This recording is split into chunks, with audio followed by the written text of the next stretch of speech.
Hello दोस्तों, डागास Harry Potter में आप सबका स्वागत है। डागास हैरी पॉटर आप सबके लिए हैरी पॉटर हिंदी में लेके आया है, तो हैरी पॉटर हिंदी में सुनने के लिए चैनल के साथ जुड़े रहिए।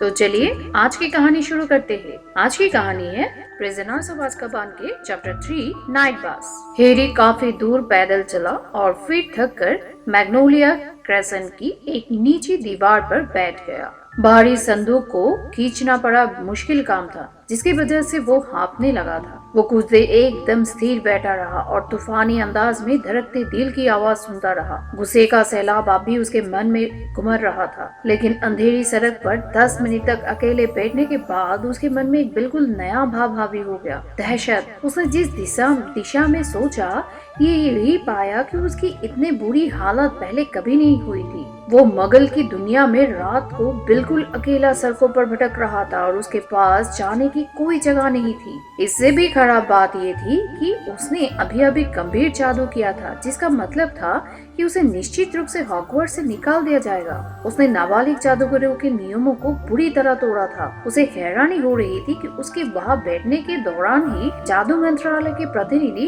उस पर कोई नई कार्रवाई करना दे।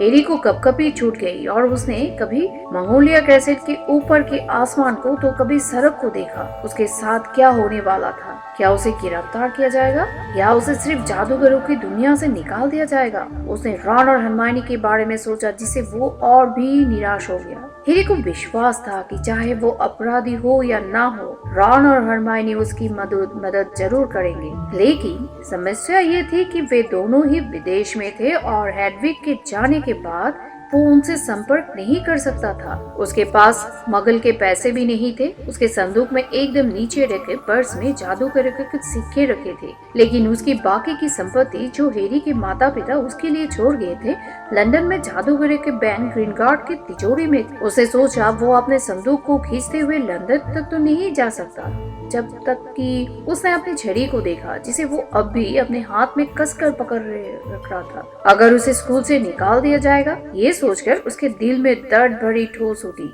तो थोड़ा और जादू करने में क्या बुराई है? उसके पास अदृश्य चोगा था जो उसे अपने पिता के विरासत में मिला था। अगर वो अपने संदूक पर जादू करके उसे बहुत हल्का बना ले, उसे अपनी झाड़ू से बांध ले, चोगा पहन ले और लंदन तक उड़कर जाए, वहां पहुंचकर वो अपनी तिजोरी में से अपना बाकी धन निकाल सकता है और अपनी निर्वासित जिंदगी शुरू कर सकता है। ये विचार भयानक था, लेकिन वो इस दीवार पर ज्यादा समय नहीं बैठ सकता था, वरना मगल पुलिस उससे पूछताछ करेगी कि वो इतनी रात को जादू की पुस्तकें और जादुई झाड़ू के साथ संदूक को क्यों लेके बैठा है। हैरी ने दोबारा संदूक खोला और इसके सामान को एक तरफ धकेलते हुए अदृश्य चोगा खोजने लगा, लेकिन उसके मिलने से पहले ही वो अचानक चौंक कर चारों तरफ देखने लगा। उसको गर्दन के पीछे हिस्से में उसे एक अजीब सा एहसास हो रहा था। उसे लगा जैसे कोई उसे देख रहा था, लेकिन ऐसा कैसे हो सकता है? सड़क पूरी तरह सुनसान नजर आ रही थी और आसपास के किसी की घर में भी रोशनी नहीं नजर आ रही थी। वो एक बार फिर अपने संदूक पर झुका, लेकिन लगभग तत्काल दोबारा खड़ा हो गया। उसने अपनी छड़ी को कसकर पकड़ लिया। उसे आवाज हो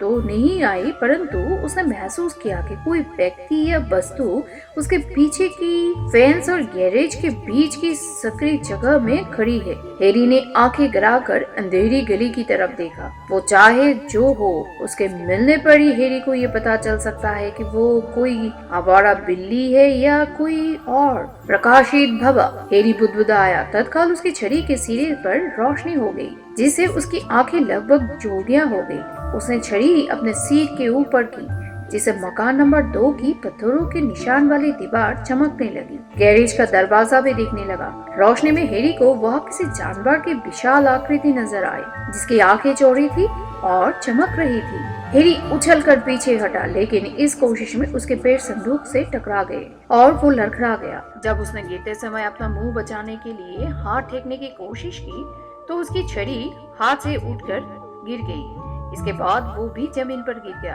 तभी एक कानफुरु धमाका हुआ। अचानक हैरी की आंखें रोशनी से छा गई, जिससे बचने के लिए उसने अपने हाथ के ऊपर उठा लिया। चीखते हुए उसने सड़क के किनारे की तरफ पलटी लगाई, बिल्कुल सही समय पर। पल भर बाद ही बड़े बड़े पहिए और हेडलाइट्स ठीक उसी जगह पर ब्रेक लगाते हुए रुकी जहाँ हैरी गिरा हुआ था। सिर उठाने पर हैरी ने देखा कि वे पहिए और हेडलाइट एक त्रिमंजिला बैगनी बस के थे जो हवा में से प्रकट हुई थी। विंडस्क्रीन के ऊपर सुनहरे शब्द में लिखा था, नाइट बस। एक पल के लिए तो हैरी को लगा कि शायद गिरने की वजह से उसका दिमाग चकरा गया हो। तभी बैगनी यूनिफॉर्म वाला एक कंडक्टर बस से बाहर कूदा और अंधेरे में तेजी से बोलने लगा, नाइट बस में आपका स्वागत है। बस ये मुसीबत में फंसे जादूगर और जादूगरनियों के लिए आपातकालीन यातायात का साधन है। अपनी छड़ी वाला हाथ उठाए, ऊपर चढ़े और हम आपको आपकी मनचाही जगह पर पहुंचा देंगे। मेरा नाम स्टेन शनपाइक है और आज की शाम में मैं आपका कंडक्टर हूँ। बाड़ा उठाई और लड़खड़ाते हुए खड़ा हुआ। करीब आने पर उसने देखा कि स्टेन शनपाइक उम्र में उससे कुछ ही साल बड़ा था। उसकी उम्र ज्यादा से ज्यादा 18 साल या 19 साल होगा। उसके लंबे कान जैसे लटक रहे थे और उसके चेहरे पर ढेर सारे मुहासे थे। स्टेन ने अपने व्यवहारिक अंदाज को छोड़ते हुए पूछा, नीचे क्यों बैठा हुआ है? हैरी बोला, गिर गया था। स्टेन ने हंसते हुए पूछा, खड़े खड़े क्यों गिर गया था? मैं जानबूझकर नहीं गिरा था, हैरी ने चिढ़कर कहा। उसकी जिस्म घुटने पर से फट गई थी। इसके अलावा उसके गिरते समय बचने के लिए जिस हाथ का सहारा लिया था उससे खून बह रहा था। उसे अचानक याद आया कि वो क्यों गिरा था और वो गहरे फेंस के बीच की खाली जगह को देखने के लिए तेजी से पलटा।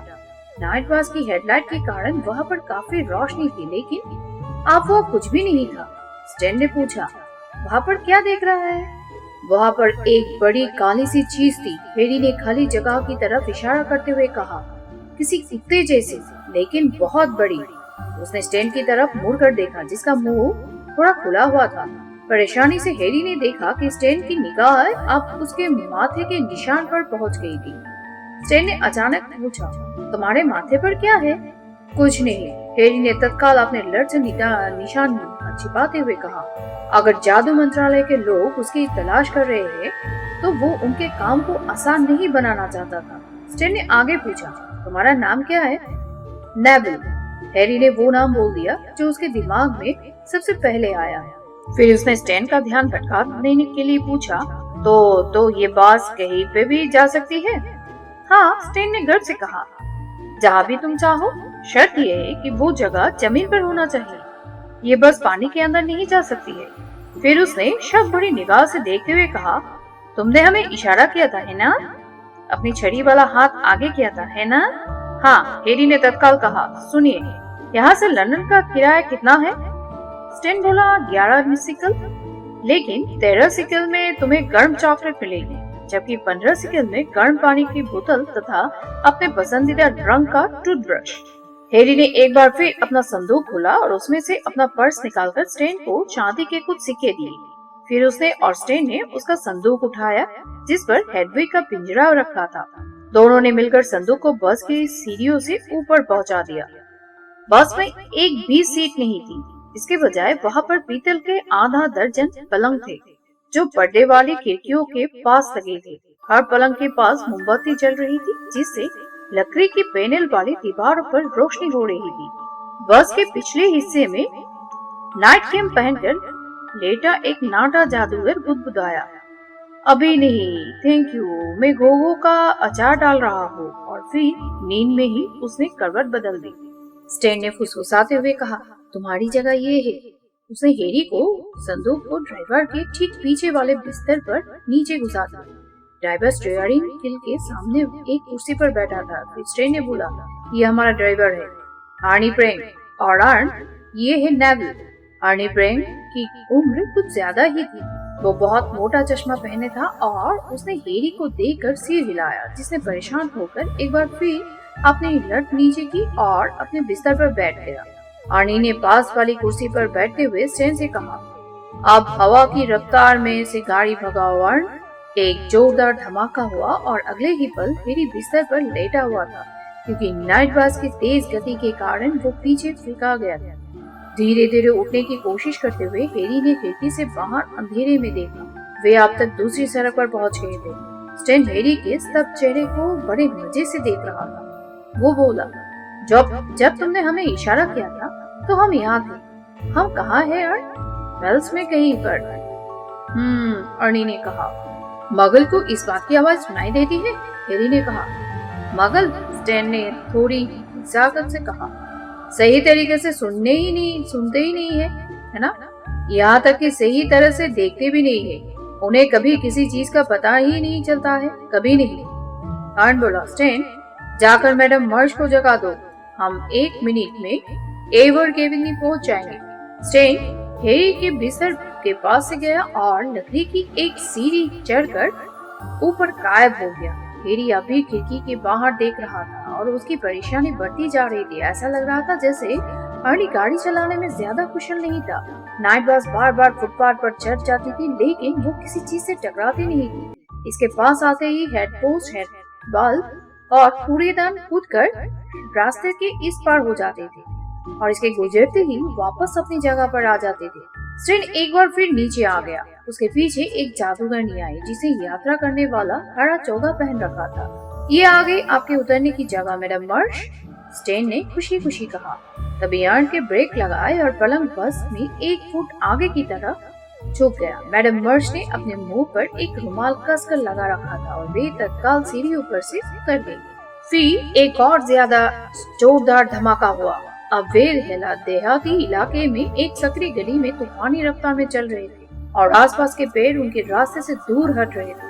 अगर बस इतनी जोरदार आवाज नहीं कर रही होती और एक बार में 100 मील नहीं कूद रही होती, तब भी हैरी नहीं सो पाता। उसके पेट में हलचल होने लगी। जब वो पीछे गिरा और ये सोचने लगा कि उसके हाथ जाने क्या होगा, उसने ये भी सोचा कि क्या डर्सी दंपति अब तक मार्जांटी को छत पर से निकल पाए। स्टैन ने दैनिक जादूगर अखबार निकाला और दांतों में जीभ दबाकर उसे पढ़ने लगा। पहले पन्ने पर हैरी को लंबे बालों वाले एक निराश आदमी की बड़ी तस्वीर दिखी और हैरी को वो तस्वीर जानी पहचानी लगी। ये आदमी? हैरी ने कहा और वो एक पल के लिए अपनी मुश्किलों को भूल गया। ये तो मगल की न्यूज में भी दिखा था। स्टैन ने अखबार पहन कर पहले पन्ने को देखा और मुस्कुराया। सीरियस ब्लेक, वो सिर हिलाते हुए बोला। जाहिर है वो मगल की न्यूज में भी दिखा होगा। नेविल, तुम किस दुनिया में थे? हैरी के चेहरे पर सपाट भाव देखकर वो उसके अज्ञान पर हंसा और पहला पन्ना अलग करके हैरी को थमा दिया। नेविल, अखबार पढ़ा करो। हैरी मोमबत्ती की रोशनी में अखबार पढ़ने लगा। ब्लेक अब तक फरार है। जादू मंत्रालय ने आज ये पुष्टि की है कि सीरियस ब्लेक, जो शायद अज़्काबान की जेल का सबसे खतरनाक कैदी है, अब तक फरार है। जादू मंत्री कॉर्नेलियस फज ने आज सुबह कहा, हम ब्लेक को दोबारा पकड़ने की हर संभव कोशिश कर रहे हैं और हम जादूगर समुदाय से शांत रहने का आग्रह करते हैं। अंतर्राष्ट्रीय जादूगर संघ के कुछ सदस्यों ने फज की आलोचना करते हुए कहा कि उन्हें मगल प्रधानमंत्री को ये संकट की जानकारी नहीं देनी चाहिए। इस पर प्रतिक्रिया करते हुए फज ने चिढ़कर कहा, जानकारी देना जरूरी था। क्या आपको ये बात पता नहीं है कि ब्लेक पागल है? वो अपने रास्ते में आने वाले हर व्यक्ति के लिए खतरा है, चाहे वो जादूगर हो या मगल। मुझे प्रधानमंत्री ने आश्वासन दिया है कि वे ब्लेक की पहचान के बारे में किसी से एक शब्द भी नहीं कहेंगे। और मुद्दे की बात तो ये है, अगर वे कह भी दे तो भी उनकी बात पर विश्वास कौन करेगा? हालांकि मगल को ये बताया गया है कि ब्लेक के पास एक रिवॉल्वर है, एक तरह की धातु की छड़ी, जिसका इस्तेमाल मगल एक दूसरे को मारने के लिए करते थे। लेकिन जादुई समुदाय में ये दहशत फैली है कि कहीं ब्लेक 12 साल पहले जैसा कोई हत्याकांड कर दे, जब उसने एक ही शाप से 13 लोगों को हत्या कर दी थी। हैरी ने सीरियस ब्लेक की घसी हुई आंखों को देखा, जो उसके चिपके चेहरे का एक लौका जीवित हिस्सा लग रही थी। हैरी कभी किसी खून पीने वाले पिशाच से नहीं मिला था, लेकिन उसने गुप्त कलाओं से रक्षा की क्लास में उनकी तस्वीरें देखी थी। सफेद चेहरे वाला ब्लेक भी उन्हीं जैसा दिख रहा था। बहुत बड़ा खूनी है ना? स्टैन ने कहा, जो हैरी को पढ़ते हुए देख रहा था। उसने 13 लोगों को एक ही शाप से मार डाला था। हैरी ने स्टैन को अखबार वापस लौटाते हुए पूछा। हाँ, स्टैन बोला, उस घटना के बहुत चश्मदीद गवाह थे। वो हादसा भरी दोपहर में हुआ था। वो बड़ा हत्याकांड था, है ना अर्न? अर्न ने उदासी से कहा। स्टैन अपनी कुर्सी पर घूमा और उसने अपने हाथ पीछे कर लिए ताकि वो हैरी को ज्यादा अच्छी तरह से देख सके। फिर वो बोला, ब्लेक तुम जानते हो कौन का बहुत बड़ा समर्थक था? क्या वोल्डेमॉर्ट का? हैरी ने बिना सोचे समझे कह दिया। स्टैन के मुहासे तक सफेद हो गए। अर्नी के स्टीयरिंग व्हील इतनी जोर से घुमा कि वो बस के रास्ते से हटने के लिए पूरे फार्म हाउस को उछलकर पीछे हटना पड़ा। स्टैन ने चीखा, तुम पागल तो नहीं हो गए हो? तुमने उसका नाम क्यों लिया? माफ करना, हैरी ने जल्दी से कहा। माफ करना, मैं भूल गया था। भूल गया था? स्टैन ने बड़ी हुई अधोवासी से कहा। मेरा दिल कितनी तेजी से धड़क रहा था। तो ब्लैक, तुम जानते हो कौन का समर्थक था? हैरी ने क्षमा मांगते हुए अंदाज से कहा। हाँ, स्टैन ने अपना सीना मलते हुए बोला। हाँ, ये ठीक है। ऐसा कहा जाता है कि वो तुम जानते हो कौन है बहुत करीब था। बहरहाल, जब नन्हे हैरी पॉटर ने तुम जानते हो कौन का बुरा हाल कर दिया, हैरी ने अपने लट को नीचे करके एक बार फिर अपने निशान को छिपाया, तो तुम जानते हो कौन के सभी समर्थकों की शामत आ गई, है ना? उनमें से ज्यादातर ये समझ गए थे कि तुम जानते हो कौन के जाने के बाद सब कुछ खत्म हो चुका है, और वे चुपचाप सही राह पर आ गए। लेकिन सीरियस ब्लैक ने ऐसा नहीं किया। लोगों के अनुसार वो ये सोच रहा था कि जब तुम जानते हो कौन दोबारा शक्तिशाली बनेगा, तो वो दूसरे स्थान पर रहेगा। बहरहाल, उन्होंने ब्लैक को मगलू की बड़ी सड़क पर घेर लिया। ब्लैक ने तत्काल अपनी छड़ी बाहर निकाली और पूरी सड़क को उड़ा डाला। इस विस्फोट में उसके रास्ते में आने वाले एक जादूगर और 12 मगलू मारे गए। भयानक था, है ना? और तुम जानते हो इसके बाद ब्लैक ने क्या किया? स्टैन ने नाटकीय ढंग से फुसफुसाते हुए कहा। क्या? हैरी ने कहा। वो हंसने लगा। स्टैन बोला, वो वही खड़े खड़े हंसता रहा। जब जादू मंत्रालय का सुरक्षा दस्ता वहां पहुंचा तो वो चुपचाप उनके साथ चल दिया। उस समय भी वो हंसता जा रहा था, क्योंकि वो पागल है ना? क्या वो पागल नहीं है? अस्काबान जाते वक्त अगर वो पागल नहीं भी रहा होता तो अभी जरूर हो गया होगा। अर्न ने अपनी धीमी आवाज में कहा। अगर मुझे वहां कदम रखना पड़े तो उससे पहले मैं आत्महत्या कर लूंगा। उसे सही सजा मिली है जो उसने किया था उसके बाद। स्टैन बोला, जादू मंत्रालय को इस घटना पर पर्दा डालने के लिए बहुत मेहनत करनी पड़ी, है ना? पूरी सड़क उड़ गई थी और कई मगल मर गए थे। उन्होंने क्या बहाना बनाया था? बम विस्फोट, अर्नी ने कहा। और अब ब्लेक बाहर आ चुका है। स्टैन ने अखबार में ब्लेक के दुबले चेहरे को देखते हुए कहा। वो अस्काबान में भागने वाला पहला कैदी है ना? समझ में नहीं आता है कि उसने ऐसा कैसे किया। डरावना है ना? वैसे मुझे लगता है कि वो अस्काबान के पहरेदारों से बच नहीं पाएगा, है ना?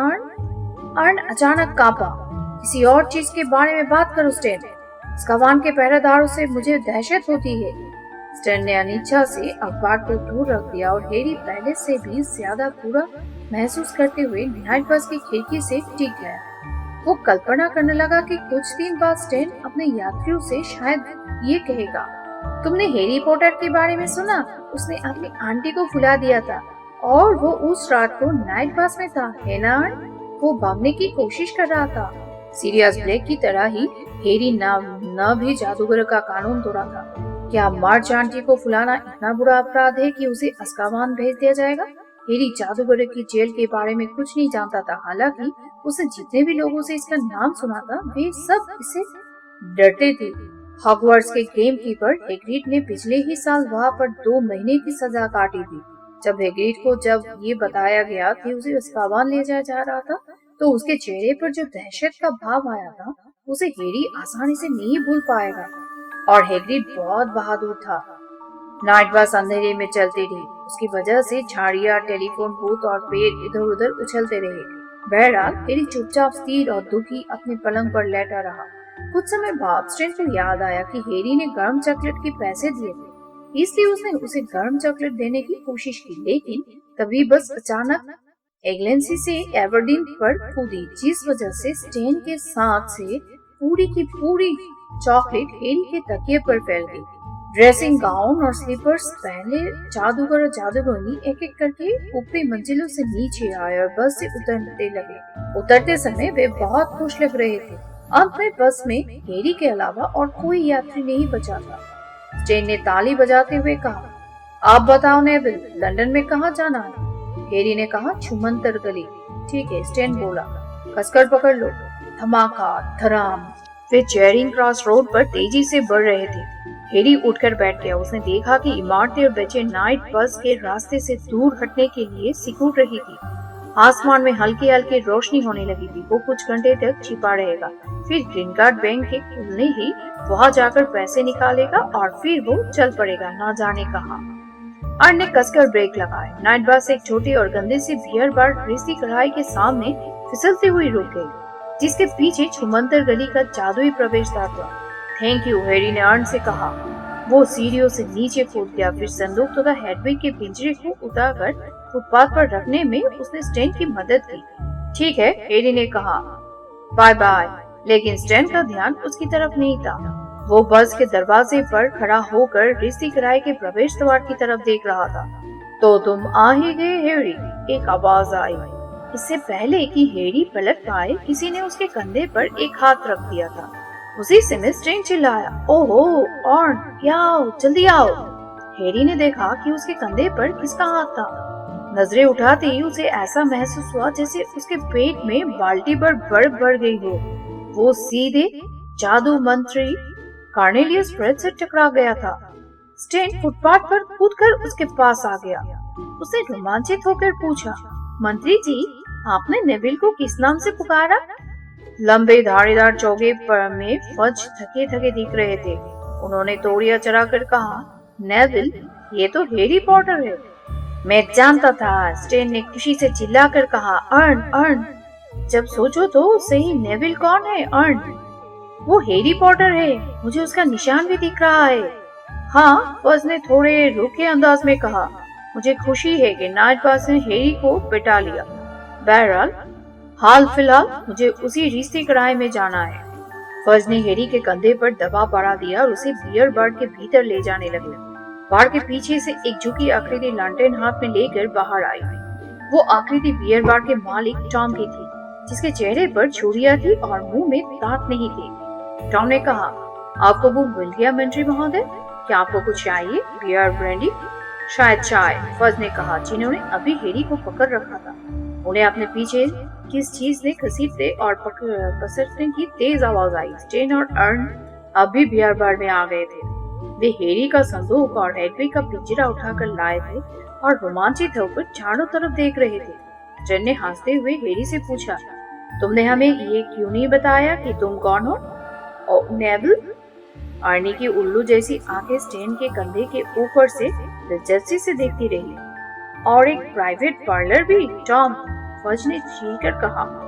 जब टॉम ने फज को बार से दूर पार गलियारे की तरफ आने का इशारा किया, तो हैरी ने स्टैन और अर्न से दुखी स्वर से कहा, bye bye. Bye bye Neville, Stan बोला। फज हैरी के साथ टॉम की लैंटर्न के पीछे चलने लगे। वे सकरे गलियारे के होते हुए एक छोटे पार्लर में पहुंच गए।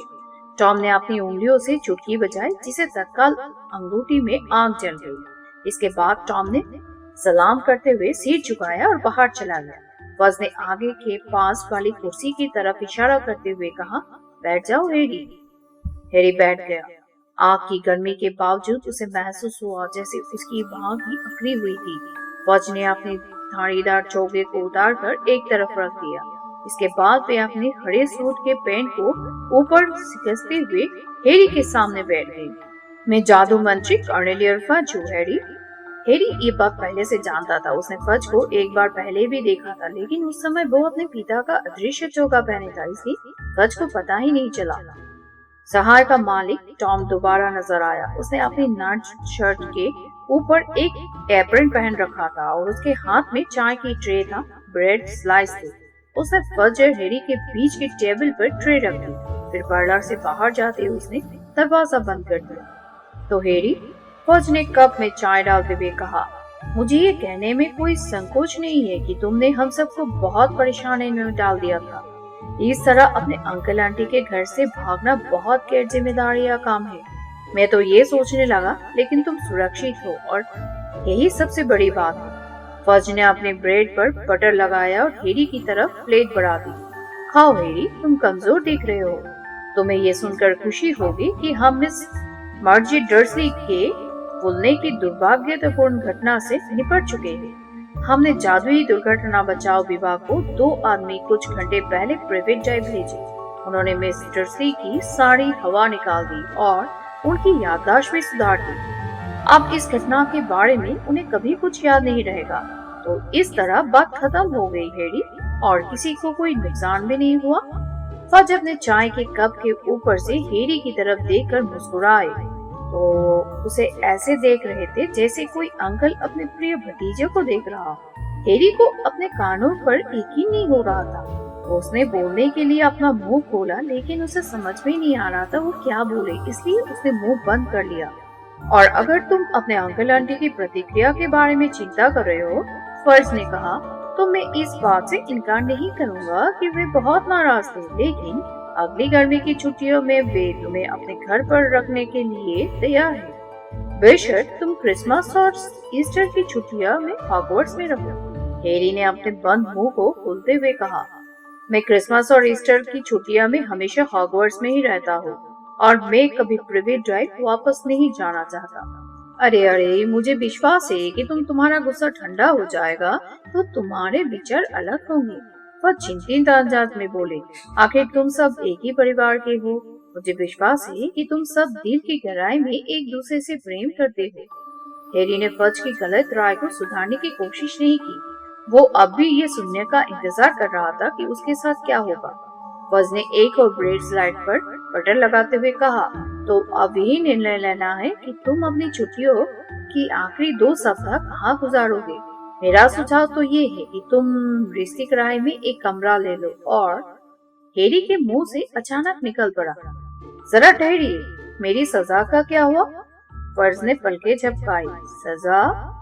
मैंने कानून तोड़ा है, हैरी बोला। मैंने नाबालिग जादूगरों के नियमों को तोड़ा है। मेरे प्यारे बच्चे, हम तुम्हें इतनी छोटी सी बात के लिए सजा कैसे दे सकते हैं? फज ने जोर से कहा और वे बेचैनी से अपने ब्रेड साइज को हिलाने लगे। वो तो एक दुर्घटना थी। अपनी आंटियों को फुलाने के जुर्म में मंत्रालय किसी को अस्काबान नहीं भेज सकता है। लेकिन ये बात हैरी को हजम नहीं हुई। जादू मंत्रालय के साथ उसके पुराने अनुभव तो अलग ही किस्म के थे। हैरी ने तोड़िया चढ़ाकर कहा, पिछले साल एक घरेलू जीन ने मेरे अंकल के घर में एक पुडिंग गिरा दी थी। मुझे इतनी सी बात के लिए जादू मंत्रालय ने चेतावनी दी थी कि जबकि वो अपराध मैंने किया ही नहीं था। चेतावनी में जादू मंत्रालय ने ये लिखा था कि अगर अब उस घर में कोई जादू हुआ तो मुझे हॉगवर्ट्स से निकाल दिया जाएगा। अगर हैरी की आंखें उसे धोखा नहीं दे रही थी तो फज अचानक परेशान दिखने लगे। परिस्थितियाँ बदलती है हैरी, हमें बहुत सी चीजों का ध्यान रखना पड़ता है वर्तमान माहौल में। वैसे निश्चित रूप से तुम तो ये नहीं चाहोगे कि तुम स्कूल से निकाल दिया जाए। बिल्कुल नहीं, हैरी ने बोला। तो फिर इतने परेशान क्यों हो? फज हंसे।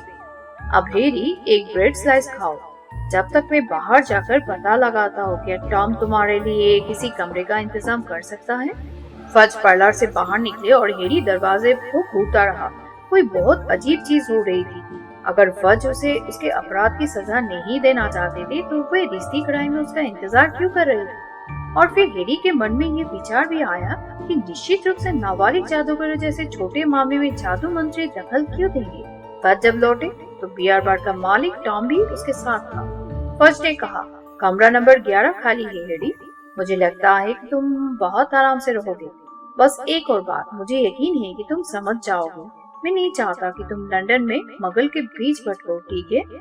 छुमंतर गली में ही रहना और हर रात को अंधेरा होने से पहले रिश्ती किराए में लौट आना। मुझे यकीन है कि तुम खुशी खुशी ऐसा करोगे। वैसे मैंने टॉम से भी तुम पर नजर रखने को कहा। ठीक है, हैरी ने धीमे से कहा, लेकिन क्यों? तुम्हें दोबारा नहीं खोना चाहते है ना?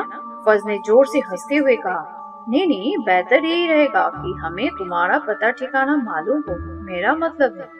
फज ने जोर से खासकर अपना गला साफ किया और अपना धारीदार चौगा उतारा। तो मैं चलता हूँ, बहुत काम पड़ा है। हैरी ने पूछा, क्या आपको ब्लेक को पकड़ने में कोई सफलता मिली है?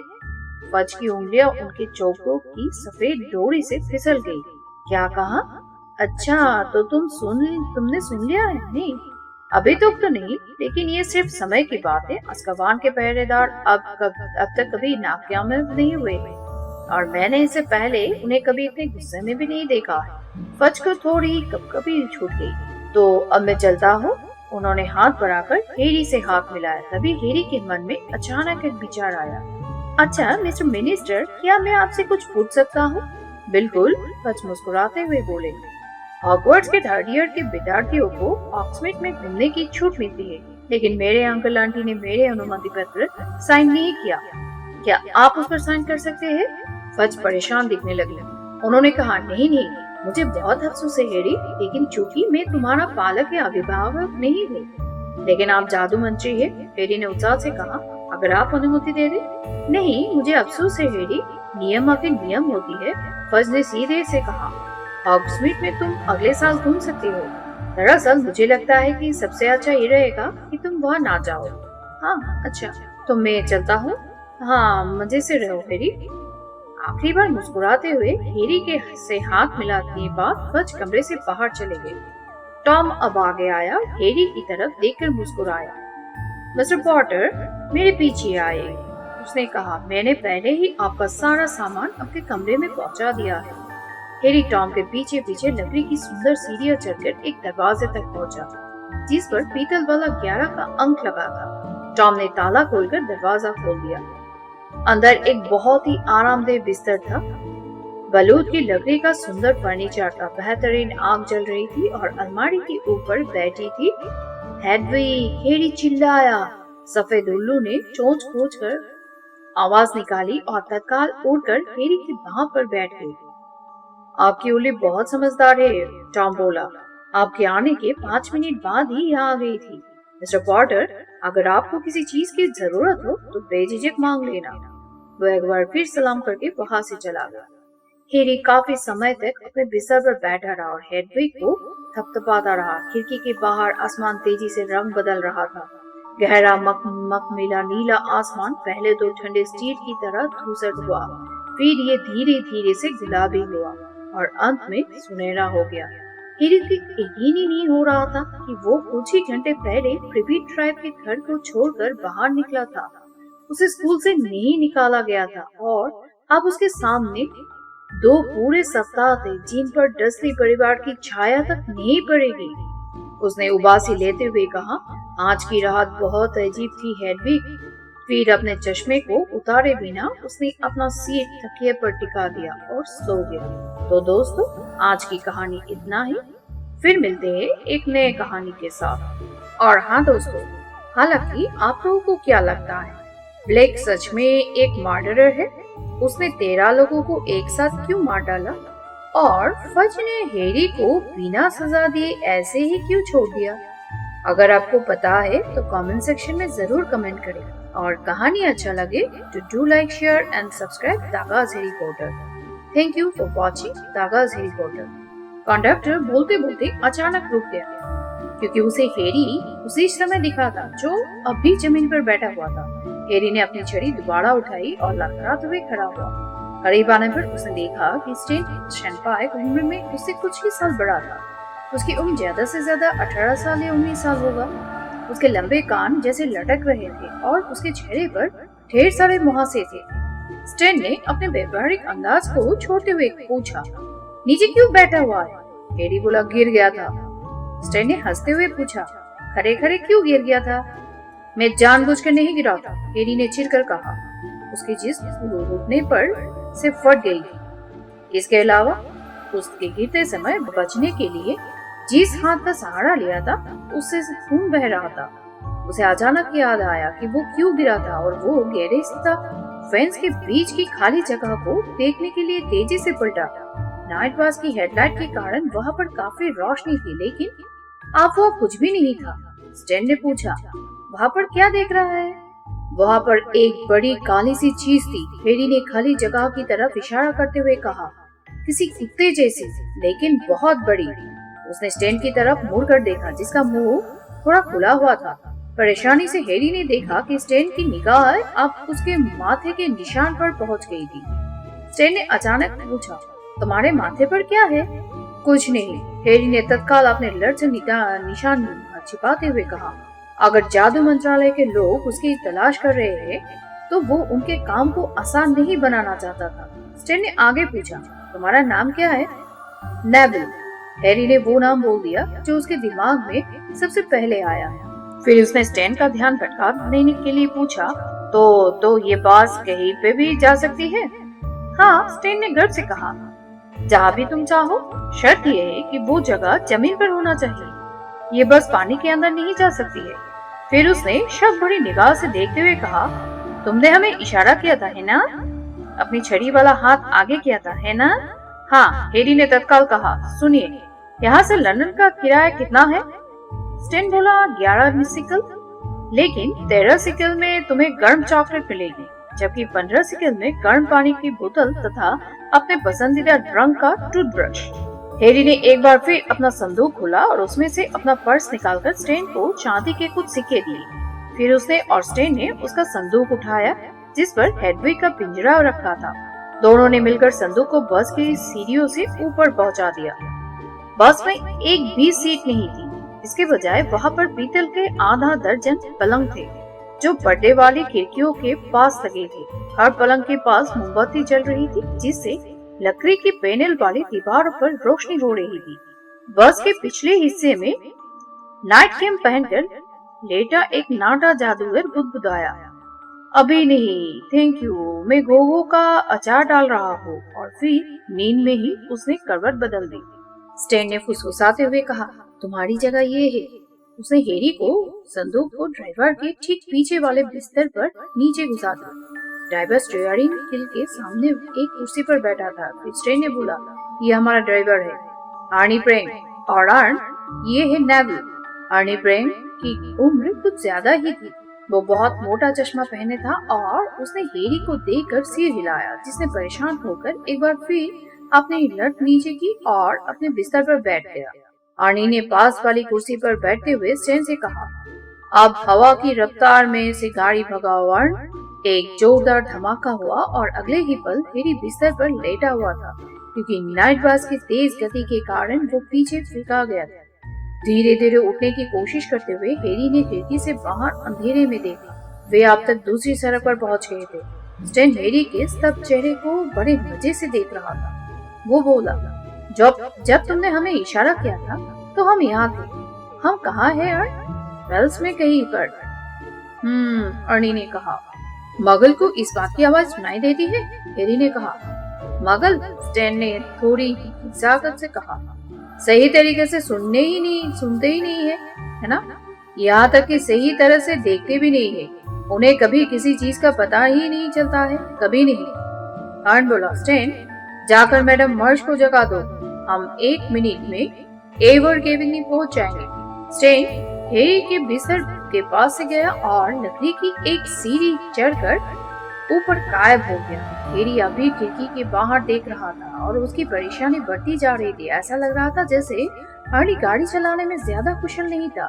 नाइट बस बार बार फुटपाथ पर चढ़ जाती थी, लेकिन वो किसी चीज से टकराती नहीं थी। इसके पास आते ही हेड पोस्ट, हेड बल्ब और कूड़ेदान कूदकर रास्ते के इस पार हो जाते थे और इसके गुजरते ही वापस अपनी जगह पर आ जाते थे। स्टैन एक बार फिर नीचे आ गया। उसके पीछे एक जादूगरनी आई, जिसे यात्रा करने वाला हरा चौगा पहन रखा था। ये आ गई आपके उतरने की जगह मैडम मर्श, स्टैन ने खुशी खुशी कहा। तभी अर्न के ब्रेक लगाए और पलंग बस में 1 फुट आगे की तरफ झुक गया। मैडम मर्श ने अपने मुंह पर एक रुमाल कसकर लगा रखा था और वे तत्काल सीढ़ी ऊपर से उतर गई। फिर एक और ज्यादा जोरदार धमाका हुआ। अब वे देहाती इलाके में एक सकरी गली में तूफानी रफ्तार में चल रहे थे और आसपास के पेड़ उनके रास्ते से दूर हट रहे थे। अगर बस इतनी जोरदार आवाज नहीं कर रही होती और एक बार में 100 मील नहीं कूद रही होती, तब भी हेरी नहीं सो पाता। उसके पेट में हलचल होने लगी जब वो पीछे गिरा और ये सोचने लगा कि उसके हाथ जाने क्या होगा। उसने ये भी सोचा कि क्या डर्सी दंपति अब तक मार्जांटी को छत पर से निकल पाए। स्टैन ने दैनिक जादूगर अखबार निकाला और दांतों में जीभ दबाकर उसे पढ़ने लगा। पहले पन्ने पर हेरी को लंबे बालों वाले एक निराश आदमी की बड़ी तस्वीर दिखी और हेरी को वो तस्वीर जानी पहचानी लगी। ये आदमी? हेरी ने कहा, और वो एक पल के लिए अपनी मुश्किलों को भूल गया। ये तो मगल की न्यूज में भी दिखा था। स्टैन ने अखबार पहन कर पहले पन्ने को देखा और मुस्कुराया। सीरियसली? वो सिर हिलाते हुए बोला, जाहिर है वो मगल की न्यूज में भी दिखा होगा। नेविल, तुम किस दुनिया में थे? हैरी के चेहरे पर सपाट भाव देखकर वो उसके अज्ञान पर हंसा और पहला पन्ना अलग करके हैरी को थमा दिया। नेविल, अखबार पढ़ा करो। हैरी मोमबत्ती की रोशनी में अखबार पढ़ने लगा। ब्लेक अब तक फरार है। जादू मंत्रालय ने आज ये पुष्टि की है कि सीरियस ब्लेक, जो शायद अज़्काबान की जेल का सबसे खतरनाक कैदी है, अब तक फरार है। जादू मंत्री कॉर्नेलियस फज ने आज सुबह कहा, हम ब्लेक को दोबारा पकड़ने की हर संभव कोशिश कर रहे हैं और हम जादूगर समुदाय से शांत रहने का आग्रह करते हैं। अंतर्राष्ट्रीय जादूगर संघ के कुछ सदस्यों ने फज की आलोचना करते हुए कहा कि उन्हें मगल प्रधानमंत्री को ये संकट की जानकारी नहीं देनी चाहिए। इस पर प्रतिक्रिया करते हुए फज ने चिढ़कर कहा, जानकारी देना जरूरी था। कि आपको ये बात पता नहीं है कि ब्लेक पागल है? वो अपने रास्ते में आने वाले हर व्यक्ति के लिए खतरा है, चाहे वो जादूगर हो या मगल। मुझे प्रधानमंत्री ने आश्वासन दिया है कि वे ब्लेक की पहचान के बारे में किसी से एक शब्द भी नहीं कहेंगे। और मुद्दे की बात तो ये है, अगर वे कह भी दे तो भी उनकी बात पर विश्वास कौन करेगा? हालांकि मगल को ये बताया गया है कि ब्लेक के पास एक रिवॉल्वर है, एक तरह की धातु की छड़ी, जिसका इस्तेमाल मगल एक दूसरे को मारने के लिए करते थे। लेकिन जादुई समुदाय में ये दहशत फैली है कि कहीं ब्लेक 12 साल पहले जैसा कोई हत्याकांड कर दे, जब उसने एक ही शाप से 13 लोगों को हत्या कर दी थी। हैरी ने सीरियस ब्लेक की घसी हुई आंखों को देखा, जो उसके चिपके चेहरे का एक लौता जीवित हिस्सा लग रही थी। हैरी कभी किसी खून पीने वाले पिशाच से नहीं मिला था, लेकिन उसने गुप्त कलाओं से रक्षा की क्लास में उनकी तस्वीरें देखी थी। सफेद चेहरे वाला ब्लेक भी उन्हीं जैसा दिख रहा था। बहुत बड़ा खूनी है ना? स्टेन ने कहा, जो हैरी को पढ़ते हुए देख रहा था। उसने 13 लोगों को एक ही शाप से मार डाला था। हैरी ने स्टेन को अखबार वापस लौटाते हुए पूछा। हाँ, स्टेन बोला, उस घटना के बहुत चश्मदीद गवाह थे। वो हादसा भरी दोपहर में हुआ था। वो बड़ा हत्याकांड था, है ना अर्न? अर्न ने उदासी से कहा। स्टेन अपनी कुर्सी पर घूमा और उसने अपने हाथ पीछे कर लिए ताकि वो हैरी को ज्यादा अच्छी तरह से देख सके। फिर वो बोला, ब्लेक, तुम जानते हो कौन का बहुत बड़ा समर्थक था? क्या, वोल्डेमॉर्ट का? हैरी ने बिना सोचे समझे कह दिया। स्टेन के मुहासे तक सफेद हो गए। अर्नी के स्टीयरिंग व्हील इतनी जोर से घुमा कि वो बस के रास्ते से हटने के लिए पूरे फार्म हाउस को उछलकर पीछे हटना पड़ा। स्टेन ने चीखा, तुम पागल तो नहीं हो गए हो? तुमने उसका नाम क्यों लिया? माफ करना, हैरी ने जल्दी से कहा। माफ करना, मैं भूल गया था। भूल गया था? स्टेन ने बढ़ी हुई अधोवासी से कहा। मेरा दिल कितनी तेजी से धड़क रहा था। तो ब्लैक, तुम जानते हो कौन का समर्थक था? हैरी ने क्षमा मांगते हुए अंदाज से कहा। हाँ, स्टेन ने अपना सीना मलते हुए बोला। हाँ, ये ठीक है। ऐसा कहा जाता है कि वो तुम जानते हो कौन है बहुत करीब था। बहरहाल, जब नन्हे हैरी पॉटर ने तुम जानते हो कौन का बुरा हाल कर दिया, हैरी ने अपने लट को नीचे करके एक बार फिर अपने निशान को छिपाया, तो तुम जानते हो कौन के सभी समर्थकों की शामत आ गई, है ना? उनमें से ज्यादातर ये समझ गए थे कि तुम जानते हो कौन के जाने के बाद सब कुछ खत्म हो चुका है और वे चुपचाप सही राह पर आ गए। लेकिन सीरियस ब्लैक ने ऐसा नहीं किया। लोगों के अनुसार वो ये सोच रहा था कि जब तुम जानते हो कौन दोबारा शक्तिशाली बनेगा तो वो दूसरे स्थान पर रहेगा। बहरहाल, उन्होंने ब्लैक को मगलू की बड़ी सड़क पर घेर लिया। ब्लैक ने तत्काल अपनी छड़ी बाहर निकाली और पूरी सड़क को उड़ा डाला। इस विस्फोट में उसके रास्ते में आने वाले एक जादूगर और 12 मगलू मारे गए। भयानक था, है ना? और तुम जानते हो इसके बाद ब्लैक ने क्या किया? स्टेन ने नाटकीय ढंग से फुसफुसाते हुए कहा। क्या? हैरी ने कहा। वो हंसने लगा। स्टेन बोला, वो वही खड़े खड़े हंसता रहा। जब जादू मंत्रालय का सुरक्षा दस्ता वहाँ पहुंचा तो वो चुपचाप उनके साथ चल दिया। उस समय भी वो हंसता जा रहा था क्योंकि वो पागल है ना? क्या वो पागल नहीं है? अज़्काबान जाते वक्त अगर वो पागल नहीं भी रहा होता तो अभी जरूर हो गया होगा। अर्न ने अपनी धीमी आवाज में कहा। अगर मुझे वहाँ कदम रखना पड़े तो उससे पहले मैं आत्महत्या कर लूंगा। उसे सही सजा मिली है जो उसने किया था उसके बाद। स्टेन बोला, जादू मंत्रालय को इस घटना पर पर्दा डालने के लिए बहुत मेहनत करनी पड़ी, है ना? पूरी सड़क उड़ गई थी और कई मगल मर गए थे। उन्होंने क्या बहाना बनाया था? बम विस्फोट, अर्नी ने कहा। और अब ब्लेक बाहर आ चुका है। स्टेन ने अखबार में ब्लेक के दुबले चेहरे को देखते हुए कहा, वो अज़्काबान में भागने वाला पहला कैदी है ना अर्न? समझ में नहीं आता है कि उसने ऐसा कैसे किया। डरावना है ना? वैसे मुझे लगता है कि वो अज़्काबान के पहरेदारों से बच नहीं पाएगा, है ना अर्न? अर्न अचानक कांपा। किसी और चीज के बारे में बात करो स्टेन। अज़्काबान के पहरेदारों से मुझे दहशत होती है। स्टेन ने अनिच्छा से अखबार को दूर रख दिया और हैरी पहले से भी ज्यादा बुरा महसूस करते हुए नाइट बस की खिड़की से टिक गया। वो कल्पना करने लगा कि कुछ दिन बाद स्टेन अपने यात्रियों से शायद ये कहेगा, तुमने हैरी पॉटर के बारे में सुना? उसने अपनी आंटी को भुला दिया था और वो उस रात को नाइट बस में था, है ना? वो भागने की कोशिश कर रहा था। सीरियस ब्लेक की तरह ही हैरी न भी जादूगर का कानून तोड़ा था। क्या मार्च आंटी को भुलाना इतना बुरा अपराध है कि उसे अज़्काबान भेज दिया जाएगा? हैरी जादूगर की जेल के बारे में कुछ नहीं जानता था। हालांकि उसने जितने भी लोगों से इसका नाम सुना था वे सब इससे डरते थे। हॉगवर्ट्स के गेम कीपर हैग्रिड ने पिछले ही साल वहाँ पर 2 महीने की सजा काटी थी। जब हैग्रिड को जब ये बताया गया कि उसे अज़्काबान ले जाया जा रहा था तो उसके चेहरे पर जो दहशत का भाव आया था उसे हैरी आसानी से नहीं भूल पाएगा। और हैग्रिड बहुत बहादुर था। नाइट बस अंधेरे में चलती रही। उसकी वजह से झाड़ियां, टेलीफोन बूथ और पेड़ इधर उधर उछलते रहे। बहरहाल हैरी चुपचाप स्थिर और दुखी अपने पलंग पर लेटा रहा।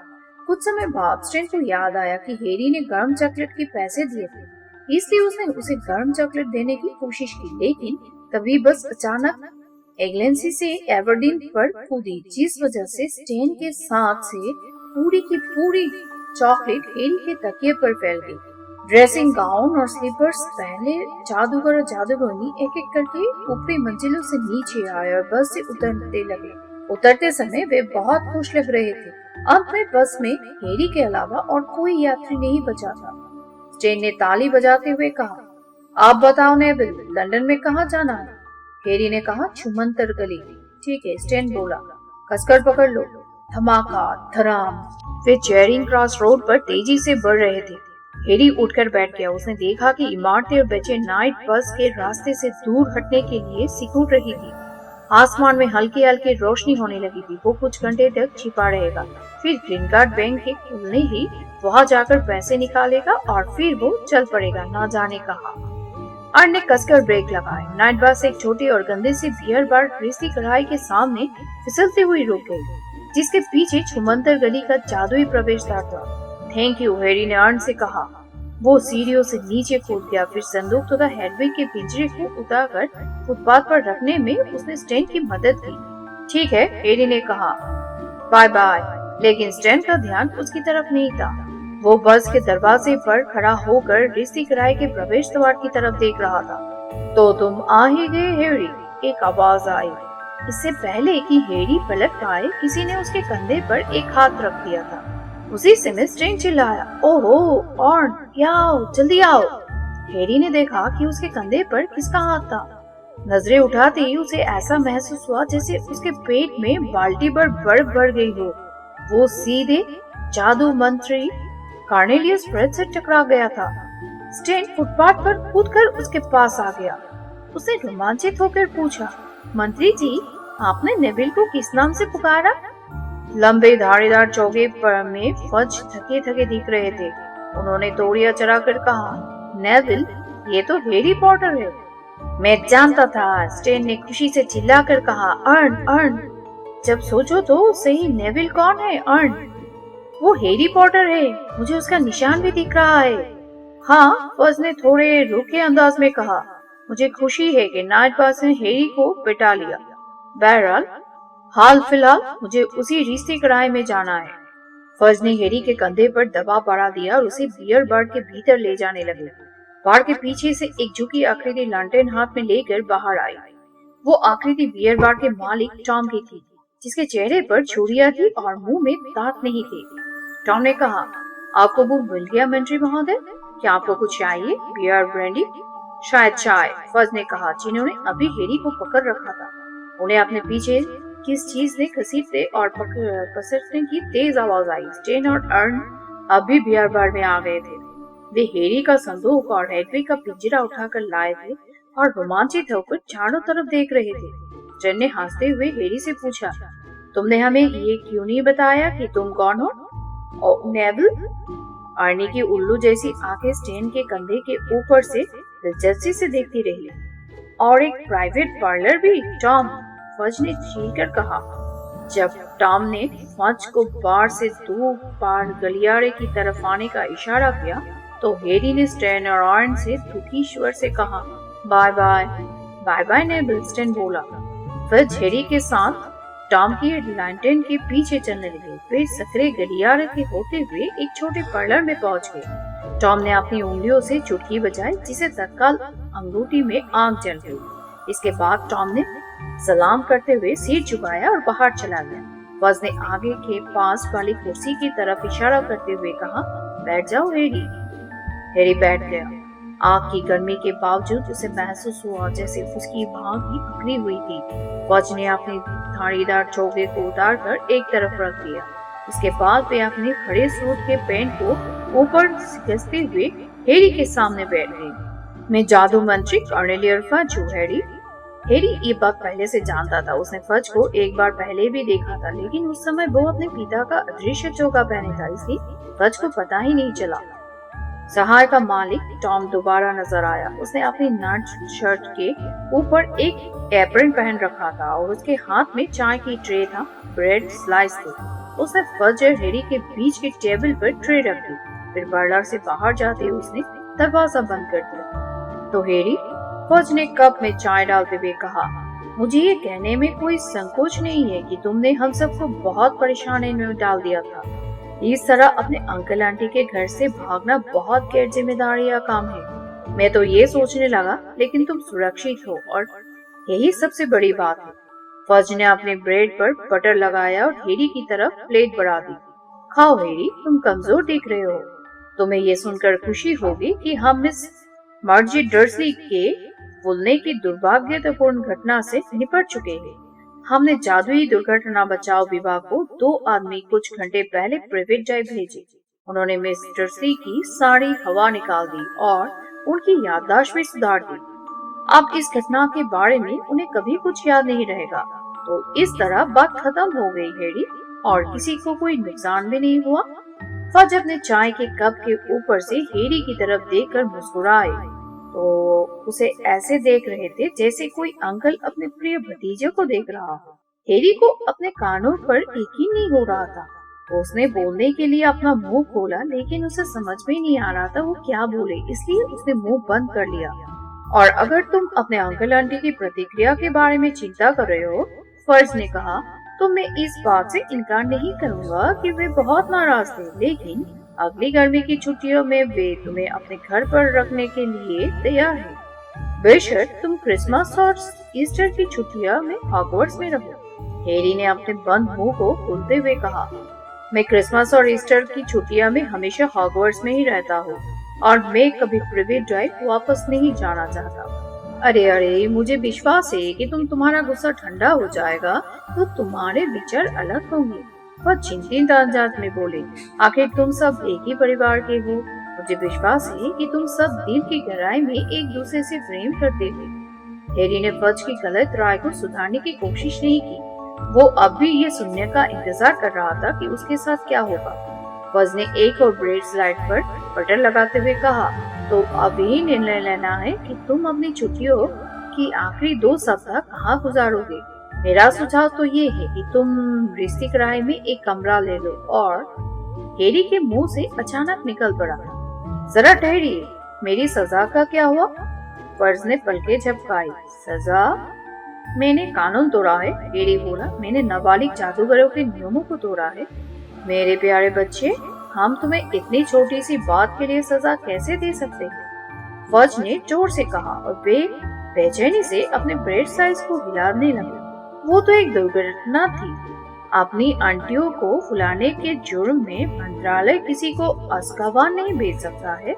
लेकिन ये बात हैरी को हजम नहीं हुई। जादू मंत्रालय के साथ उसके पुराने अनुभव तो अलग ही किस्म के थे। हैरी ने तोड़िया चढ़ाकर कहा, पिछले साल एक घरेलू जीन ने मेरे अंकल के घर में एक पुडिंग गिरा दी थी। मुझे इतनी सी बात के लिए जादू मंत्रालय ने चेतावनी दी थी कि जबकि वो अपराध मैंने किया ही नहीं था। चेतावनी में जादू मंत्रालय ने ये लिखा था कि अगर अब उस घर में कोई जादू हुआ तो मुझे हॉगवर्ट्स से निकाल दिया जाएगा। अगर हैरी की आंखें उसे धोखा नहीं दे रही थी तो फज अचानक परेशान दिखने लगे। परिस्थितियां बदलती है हैरी, हमें बहुत सी चीजों का ध्यान रखना पड़ता है वर्तमान माहौल में। वैसे निश्चित रूप से तुम तो ये नहीं चाहोगे कि तुम स्कूल से निकाल दिया जाए। बिल्कुल नहीं, हैरी ने बोला। तो फिर इतने परेशान क्यों हो? फज हंसे। अब हैरी एक ब्रेड स्लाइस खाओ जब तक मैं बाहर जाकर पता लगाता हूँ क्या टॉम तुम्हारे लिए किसी कमरे का इंतजाम कर सकता है। फज पार्लर से बाहर निकले और हैरी दरवाजे को घूरता रहा। कोई बहुत अजीब चीज हो रही थी। अगर फज उसे उसके अपराध की सजा नहीं देना चाहते थे तो वे रिश्ती क्राइम में उसका इंतजार क्यों कर रहे थे? और फिर हैरी के मन में ये विचार भी आया कि निश्चित रूप से नाबालिग जादूगर जैसे छोटे मामले में जादू मंत्री दखल क्यों देंगे। फज जब लौटे तो बियर बार का मालिक टॉम भी उसके साथ था। फज ने कहा, कमरा नंबर 11 खाली है हैरी। मुझे लगता है कि तुम बहुत आराम से रहोगे। बस एक और बात, मुझे यकीन है कि तुम समझ जाओगे। मैं नहीं चाहता कि तुम लंदन में मगल के बीच भटको, ठीक है? छुमंतर गली में ही रहना और हर रात को अंधेरा होने से पहले रिश्ती किराए में लौट आना। मुझे यकीन है कि तुम खुशी खुशी ऐसा करोगे। वैसे मैंने टॉम से भी तुम पर नजर रखने को कहा। ठीक है, हैरी ने धीमे से कहा, लेकिन क्यों? तुम्हें दोबारा नहीं खोना चाहते है ना?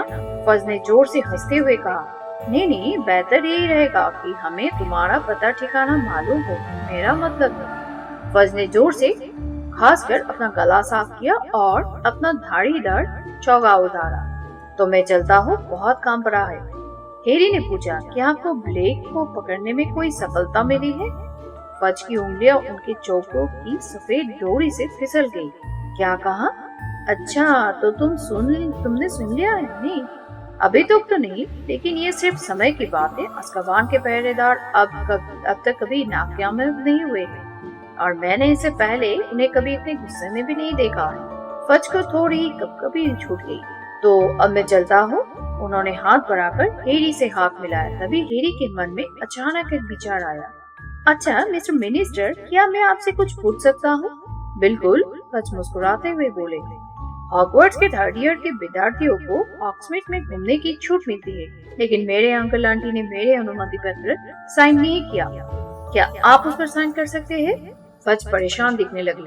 उन्होंने कहा, नहीं नहीं, मुझे बहुत अफसोस है हैरी, लेकिन चूंकि मैं तुम्हारा पालक या अभिभावक नहीं हूँ। लेकिन आप जादू मंत्री है, हैरी ने उत्साह से कहा। अगर आप अनुमति दे दे। नहीं, मुझे अफसोस है हैरी, नियम आगे नियम होती है, फज ने सीधे से कहा। हॉग्समीड में तुम अगले साल घूम सकती हो। दरअसल मुझे लगता है कि सबसे अच्छा ये रहेगा कि तुम वहाँ ना जाओ। हाँ अच्छा, तो मैं चलता हूँ। हाँ, मजे से रहो हैरी। आखिरी बार मुस्कुराते हुए हैरी के से हाथ मिलाने के बाद फज कमरे से बाहर चले गए। टॉम अब आगे आया, हैरी की तरफ देखकर मुस्कुराया। मिस्टर पॉटर, मेरे पीछे आए, उसने कहा। मैंने पहले ही आपका सारा सामान आपके कमरे में पहुंचा दिया है। हैरी टॉम के पीछे पीछे लकड़ी की सुंदर सीढ़ियां चढ़कर एक दरवाजे तक पहुंचा, जिस पर पीतल वाला 11 का अंक लगा था। टॉम ने ताला खोलकर दरवाजा खोल दिया। अंदर एक बहुत ही आरामदेह बिस्तर था। बलूत की लकड़ी का सुंदर फर्नीचर था। बेहतरीन आग जल रही थी और अलमारी के ऊपर बैठी थी हेडविग। हैरी चिल्लाया। सफेद उल्लू ने चोंच खोज कर आवाज निकाली और तत्काल उड़कर हैरी की बाह पर बैठ गई। आपकी उल्ली बहुत समझदार है, टॉम बोला। आपके आने के 5 मिनट बाद ही यहाँ आ गई थी। मिस्टर पॉटर, अगर आपको किसी चीज की जरूरत हो तो बेझिझक मांग लेना। वो एक बार फिर सलाम करके वहां से चला गया। हैरी काफी समय तक अपने बिस्तर पर बैठा रहा और हेडविग को थपथपाता रहा। खिड़की के बाहर आसमान तेजी से रंग बदल रहा था। गहरा मखमली नीला आसमान पहले तो ठंडे स्टील की तरह धूसर हुआ, फिर ये धीरे धीरे से गुलाबी हुआ और अंत में सुनहरा हो गया। हैरी को यकीन ही नहीं हो रहा था कि वो कुछ ही घंटे पहले प्रिवी ट्राइब के घर को छोड़कर बाहर निकला था। उसे स्कूल से नहीं निकाला गया था और अब उसके सामने 2 पूरे सप्ताह थे जिन पर डस्ली परिवार की छाया तक नहीं पड़ेगी। उसने उबासी लेते हुए कहा, आज की रात बहुत अजीब थी हेडविग।